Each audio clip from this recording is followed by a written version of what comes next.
వామ్మో వామ్మో ఈరోజు నా కిచెన్ కత్తమైంది, గంగలో కలిపేసిండు.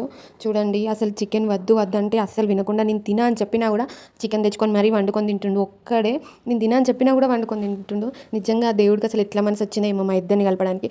ఒక్క దగ్గర కూడా మా ఇద్దరికి అసలు పొంతనే ఉండదండి నిజం చెప్పాలంటే. ఆయనకేమో నాన్ వెజ్ అంటే ఇష్టం, నాకేమో అస్సలే నాన్ వెజ్ నచ్చదు. ఆయన ఎప్పుడు బయట తిరగాలని ఇంట్రెస్ట్ ఉంటుంది, నాకు అసలు బయటకి తిరగడం ఉండదు, ఇంట్లోనే ఉండాలని నాకు అనిపిస్తుంది. మాకైతే ఒక్క దగ్గర కూడా పొంతన లేదు. కానీ ఆ దేవుడు అయితే మమ్మల్ని ఎట్లా కలిపిండో ఏమో.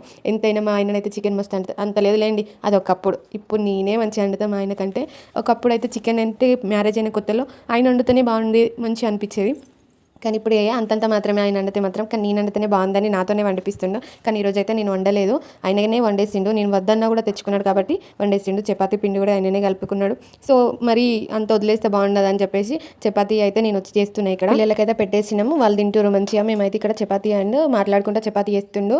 నన్ను ఎందుకు వీడియోలో ఇన్వాల్వ్ చేస్తున్నావు, మా వాళ్ళు అంటారు నువ్వు కూడా మెల్లమెల్లగా ఇన్వాల్వ్ అవుతున్నావు కదా అని చెప్పేసి అని అంటుండు.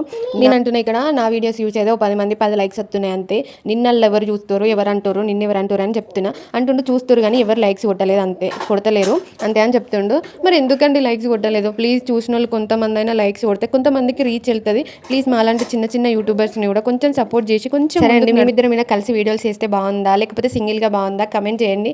బయట అయితే మాది లవ్ మ్యారేజ్ అని అడుగుతూ ఉంటారు. మరి మీరేమనుకుంటారో కమెంట్ చేయండి, కొంచెం రెస్పాన్స్ కావండి అబ్బా. Bye bye. అయ్యో లైక్ చేయడం మర్చిపోవద్దండి ప్లీజ్ అండి.